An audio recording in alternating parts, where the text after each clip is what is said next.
ទឹកដោះខ្មុំចាប់ផ្ដើមមានលក់ហើយអញ្ចឹងសម្រាប់បងដែលគាត់ចាតន្ទឹងរង់ចាំជាមួយនឹងការ free order ទឹកដោះខ្មុំគឺអាចដាក់ការកម្មងបានទឹកដោះខ្មុំគឺអត់មានច្រើនដោយទឹកខ្មុំឬមួយក៏ដូចជាកមូនខ្មុំលំអងខ្មុំអីទេណាបងប្អូនទឹកដោះខ្មុំនេះវាគឺជាបច្ចេកទេសដ៏ស្មុគស្មាញមួយដែលយើងធ្វើការចា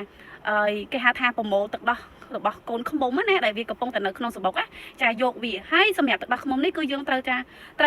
ចាដាក់នៅកន្លែងត្រជាក់ជាប្រចាំទើបអត់ខូចអញ្ចឹងសម្រាប់បងដែលគាត់ចាដាក់ free order មានន័យថាគាត់កំងទុកមុនគឺអាចធ្វើការឆាតចូលពេកម្ដងទៀតដោយសារទឹកដោះខ្មុំនេះគឺអត់មានច្រើនទេចាគឺមានម្ដងតែ10 20កែវទេអញ្ចឹងសម្រាប់កែវនេះវិញចាគឺវាមានចន្លោះ100 ml ទម្ងន់របស់វាប្រហែលជាមួយខាំបងអាចធ្វើការញ៉ាំបានច្រើនមែនតើអញ្ចឹងអ្នកដែលគាត់ចាដឹងអំពីអត្ថប្រយោជន៍នៃការញ៉ាំទឹកដោះខ្មុំក៏ដូចជាដឹងថាទឹកដោះខ្មុំវាពិតជាអាចជួយបានច្រើនខ្លាំងមែនតើជាពិសេសគឺសុខភាពបុរសនឹងតែម្ដងអញ្ចឹងបងអាចដាក់ការកំងបានណាទឹកដោះខ្មុំនេះវាមិនមែនត្រឹមតែញ៉ាំទៅលើផ្នែកបុរសទេចាស្ត្រីជាពិសេសចាសម្រាប់មនុស្សចាស់ដែលគាត់មានបញ្ហាសុខភាពគឺអាចញ៉ាំទឹកដោះខ្មុំបានចង់ដឹងថាទឹកដោះខ្មុំមានរសជាតិបែបណាចាមានអត្ថប្រយោជន៍អ្វីខ្លះតើតែបងប្អូនធ្វើការសាកញ៉ាំទាំងអស់គ្នាចឹងបងដែលត្រូវការគឺអាចដាក់ការកំងបានគឺធានាថាជាទឹកដោះខ្មុំសុទ្ធតែម្ដងចា